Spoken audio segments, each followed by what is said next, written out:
10 দিন সুযোগ আমাদের জন্য। 10 দিন সুযোগ দিছেন আল্লাহ। 10 দিন সুযোগ, ওয়ালায়ালিন আশ, আল্লাহ 10 দিন সুযোগ দিছেন। প্রত্যেক রাত্রকে লাইলাতুল কদর বানায়া পেশ করবেন। প্রত্যেক রাত্রটাকে লাইলাতুল কদরের মতো রূপ দিবেন, যে এটাকে কাজে লাগাবে লাইলাতুল কদরের সওয়াব পাবে। দিনের আমল গুলাকে 1 বৎসরের রূপ দিবেন। প্রতিদিনের রোজা 1 বৎসরের রোজা, প্রতিদিনের নফল আমল 1 বৎসরের আমল গণ্য হবে। এই জন্য সুযোগ আসতেছে, সুযোগ আসতেছে, সুযোগ আসতেছে, সুযোগ আসতেছে, এটাকে কাজে লাগানো যায়। 9 দিন রোজা, 10 রাত্র বন্দেগী। 1 তারিখ থেকে 1 তারিখ থেকে 1 তারিখ থেকে, এই জন্য কিতাবে আছে তারিখ খেয়াল রাখা উচিত যে কোন দিন থেকে শুরু হইলো। কেননা সূর্য ডুবার সাথে সাথে কি হয়? সূর্য ডুবার সাথে সাথে শুরু হয়ে যায়। সূর্য ডুবার সাথে সাথে শুরু হয়ে গেল। চাঁদ দেখার এলান শোনা, কানের ভিতরে রাখা, খবর রাখা যে এলান হলো কিনা, চাঁদ দেখা গেল কিনা। দেখা গেল ওয়াল ফজরি ওয়া লায়ালিন আশ, ওয়াল ফজরি ওয়া লায়ালিন আশ। এই সূরা ওয়াল ফজর ওই রাত্রের থেকে কাজে লাগানো শুরু করেন। বড়দেরকে শিখান, মা বোনদেরকে শিখান, বাচ্চা কাচ্চাকে শিখান। 10 রাত্র কাজে লাগান। 10টা লাইলাতুল কদর হবে। আর 10টা লাইলাতুল কদর যদি হিসাব করি তাহলে মেরে দোস্ত কত হবে? কত? 884 দিয়ে গুণ দেন, 84 দিয়ে গুণ দেন, 84 দিয়ে গুণ দেন, 83 দিয়ে গুণ দেন। 83 বৎসর 4 মাস। 10 দিয়ে গুণ দিলেই বাহির হয়ে যাবে। এত বৎসরের বন্দেগী হবে। 9 দিনের রোজা 9 বৎসরের রোজা। সারাদিনের আমল 9 বৎসরের, প্রতি আমল 1 বৎসর করে গণ্য হবে। কত বড় সুযোগ, কত বড় সুযোগ। আবার কিতাবে পাওয়া যায় সমস্ত পেরেশানির থেকে মুক্ত রাখবে। সমস্ত পেরেশানির থেকে কি হবে? মুক্ত রাখবে। সমস্ত ধরনের পেরেশানির থেকে, ছোট বড় সব পেরেশানির থেকে আল্লাহ মুক্ত রাখবে যদি সূরা ফজর ওই চাঁদ উঠার এলান শোনার সাথে সাথে ওই রাত্রেই যদি 7 বার সূরা ফজর পড়ে। আল্লাহ এই সূরার ভিতরে এই বরকত রাখছেন যে 1 বৎসরের সমস্ত পেরেশানি কি হবে? কি হবে? কত সহজ, ঠিক না? আমরা তো ভাববো যে পেরেশানি দূর করে লাভটা কি, ঠিক না? সূরা পড়ার দরকারটা কি, ঠিক না? কি কি বলেন? কাঠের মূর্তিও তো করে, ঠিক না? আমাদের তো আছে অসুবিধা কি, পেরেশানি এমনি দূর হয়ে যাবে, ঠিক না? এক একজন পদ্ধতি, কিন্তু আল্লাহ মন্দার উপরে মেহেরবানি করে দিয়া দিয়েছেন। মন্দার উপরে মেহেরবানি করছেন। বিদায়ী ফজিলত আমাদেরকে শুনাইছেন যে অল ফাজরি, চাঁদ দেখার সাথে সাথে, চাঁদ শোনার ঘোষণার সাথে সাথে 7 বার পড়ো। পুরা বৎসর তুমি ইনশাআল্লাহ পেরেশানি মুক্ত থাকবে। কোন পেরেশানি, আমি তো বলি সারা বৎসর পেরেশানি মুক্ত থাকবে। তাহলে ওই বৎসরে যদি মারা যায় তাহলে কবরও তো একটা পেরেশানি, ঠিক না? মনে হয় এটার থেকেও আল্লাহ মুক্ত করে দিবে। কি মনে থাকবে তো? করবো তো? রাতগুলা কাজে লাগাবো তো? ঘরওয়ালাদেরকে নিয়ে কাজে লাগাই। এখন আপনি যদি ভাবেন যে সামনে তো ঈদ, কিছু তো করতেই হবে, সারা রাত্র যদি কাটায় দেই ইবাদত বন্দেগীতে, তাহলে দিন কিভাবে যাবে? দিনের ভিতরে কাজ করব কি করে? কমসে কম এতটুক করে কম 4 রাকাত পড়া ঘুমা। 4 রাকাত পড়ে আল্লাহর কাছে দোয়া করেন, আল্লাহ শুনছি এই 10 রাত্র নাকি বড় লাইলাতুল কদরের মতো, কিন্তু তুমি জানো এতটুক তো করতে পারি। ইসলাম তো সহজ। আর দিনের বেলা রোজা রাখা, 9টা রোজা রাখি স্বাস্থ্যের জন্য ভালো। হ্যাঁ, দুনিয়া রাখতেছে কিন্তু রোজা, কিন্তু অন্য নামে। আমাদেরকে তো আল্লাহ রোজার নামে রোজা দিছেন, রোজা দিছেন। দুনিয়া রাখতেছে কিন্তু অন্য নামে। কেউ অটোফেজির নামে রোজা রাখতেছে, কেউ ডায়েট কন্ট্রোলের নামে রোজা রাখতেছে। আল্লাহ তো আমাদেরকে রোজা দিছেন রোজার নামে। কি নামে? রোজার নামে। বোঝেন? কেননা রোজার বদলা আল্লাহ স্বয়ং নিজে দিবে। রোজার বদলা কে দিবে? আল্লাহ স্বয়ং নিজে দিবে রোজার বদলা। এই জন্য আল্লাহ তো রোজা আমাদেরকে দিছেন রোজার নামে, অন্যদেরকে দিছেন অন্য নামে। কেউ অটোফেজি নামে চালাইতেছে, কেউ ডায়েট কন্ট্রোলের নামে চালাইতেছে। আল্লাহ মুসলমান মোমেনকে রোজা দিছেন কোনো নামে চালাইতে হবে না, রোজার নামে চালাও। সুস্থতাও দিব, আবার সোয়াবও দিব। কেননা রোজার ভিতরে সুস্থতা আছে, নামাজের ভিতরে সুস্থতা আছে। আমরা তো পড়ি না, এই জন্য না পাই না। নামাজের সুস্থতা আছে। তুসাল্লি তুসাহি, হাদিসে আছে নামাজ পড়ো সুস্থতা পাবে। প্রমাণ দিছেন আবু হুরায়রা রাদিয়াল্লাহু তাআলা আনহুকে দিয়া। পেটের ব্যথায় ফুটবল হয়ে গেছেন, আল্লাহর রাসূল বলছে কুম ফাসাল্লি, ওঠো নামাজ পড়ো। তুমি নামাজের সালাম ফিরানোর পর আল্লাহ রাসূল জিজ্ঞাসা করছে পেটের ব্যথার অবস্থা কি? বলছে ইয়া রাসূলুল্লাহ ছিল, এটাও ভুলে গেছি, এমন ভালো হয়ে গেছে। রোজা দিছেন আল্লাহ আমাদেরকে সুস্থতার জন্য। হ্যাঁ, আর কিতাবে আছে রোজা সুস্থতার জন্য, রোগ মুক্তির জন্য। এই জন্য মেরে দোস্ত, কমসে কম এই 10টা দিন। আরো অনেক ভাব লাগছে যে কোরবানি করো কার না করো, কাটা না চাই। কেননা হাজিরা কাটবে না, হাজি 10 দিন নখ পশম এগুলা কাটার থেকে এখনই কালকের থেকেই সবকিছু কাইটা কমপ্লিট রাখা, যাতে এই 10 দিন আর হাত দিতে না হয়। কোরবানির ঈদের নামাজ হয়ে যাবে, তারপরে পরিষ্কার হয়ে যাবে, সবকিছু করবে। এগুলো তো আগের থেকেই আমরা জানি।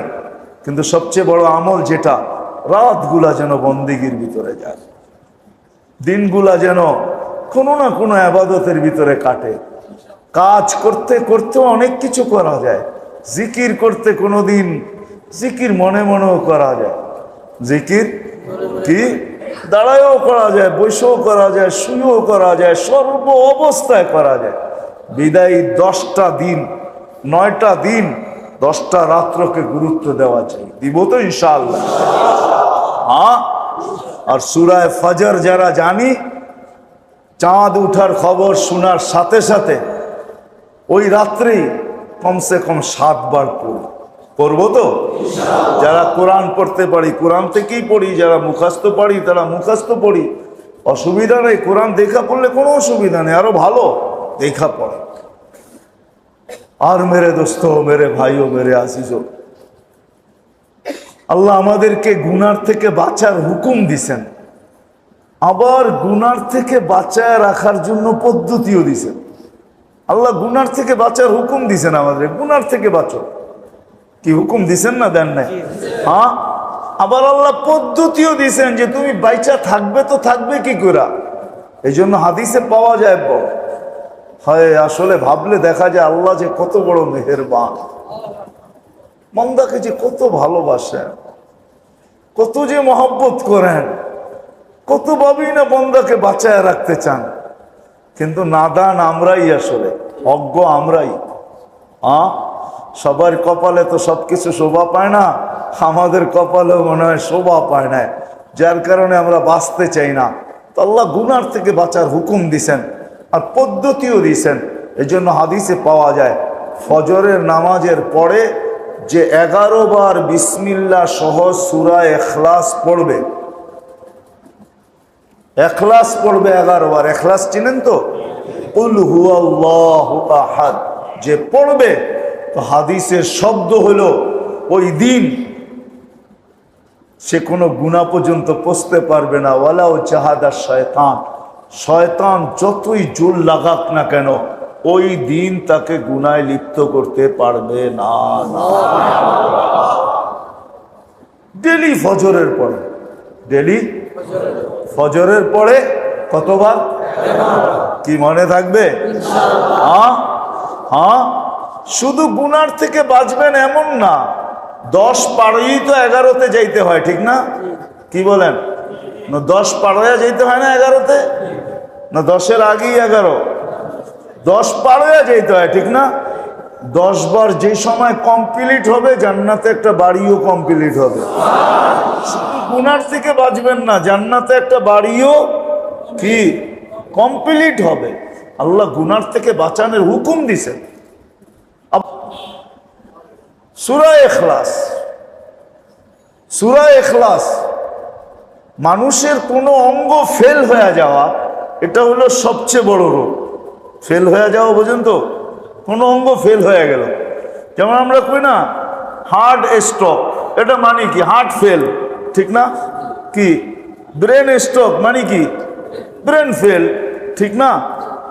তো সমস্ত অঙ্গের ফেলের থেকে যদি আপনি বাঁচতে চান, যে কোনো অঙ্গ যেন ফেল না হয়, সচ্ছল থাকে, এটার জন্য আল্লাহ আমাদেরকে পদ্ধতি শিখাইছেন আল্লাহ রসুলের মাধ্যমে।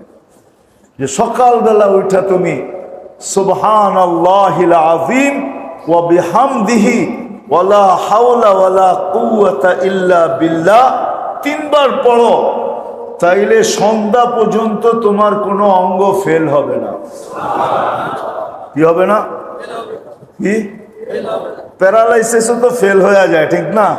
হ্যাঁ, কোনো অঙ্গ ফেল হবে না, এই বডির কোনো অঙ্গ ফেল হবে না। কাজ কম করতে পারে কিন্তু ফেল হবে, ফেল হবে না। সুবহানাল্লাহিল আযীম ওয়া বিহামদিহি ওয়ালা হাওলা ওয়ালা কুওয়াতা ইল্লা বিল্লাহ। কয়বার?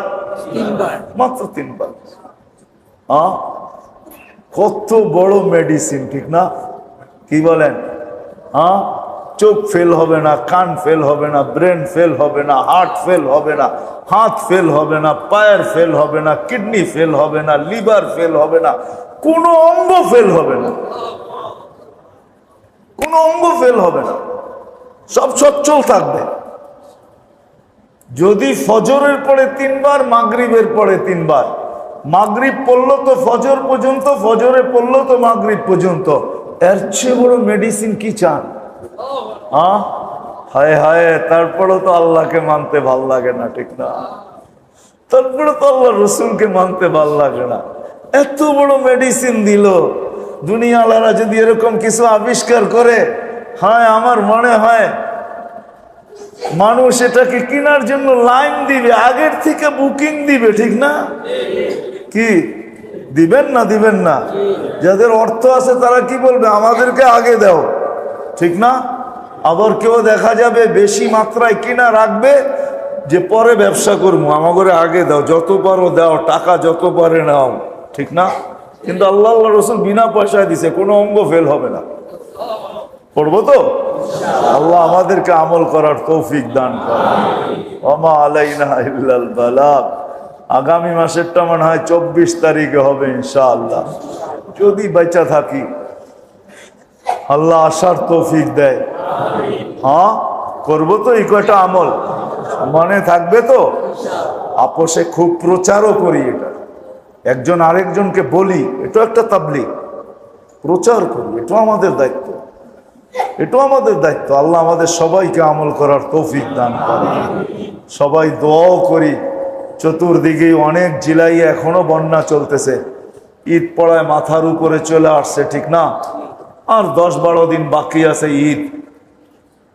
যদি ঘরে চুলাই না জ্বলে তো ঈদ জ্বলবে কোত্থেকে, ঠিক না? এই জন্য এদের জন্য দোয়াও করি। আবার যদি সুযোগ হয় তাইলে সহযোগিতাও করি। কি আল্লাহর রসুলের হুকুম আছে, আহাব্বুন নাস আনফাউ লিন-নাস, আল্লাহর কাছে ওই ব্যক্তি বেশি প্রিয় যে মানুষের কাজে আসে, মানুষের উপকার করে, মানুষের, যাদেরকে আল্লাহ অ্যাবিলিটি দিছে আমরা খুব সহযোগিতা করি। ঈদ চলে আসছে, অনেক জেলা এখনো বন্যার পানির ভিতরে আছে, এখনো রাস্তাঘাট স্বাভাবিক হয়ে ওঠে নাই। এদের জন্য খুব দোয়া করি, কেন যে আমাদের জমিনে এই বিপর্যয় আসলো, এই জন্য আল্লাহর কাছে মাপও চাই, সবাই তওবা করি, মাপ চাই। আল্লাহ তওবাকে পছন্দ করেন। হতে পারে আমার গুনার কারণেই আসছে, হতে পারে আমার গুনার কারণেই আসছে, যদিও আমার বাড়িতে আসে নাই, কিন্তু এটা একটু দূরে আসছে, কিন্তু আমার কারণেই হয়তো আসছে। এটা প্রত্যেকের ভাবা উচিত।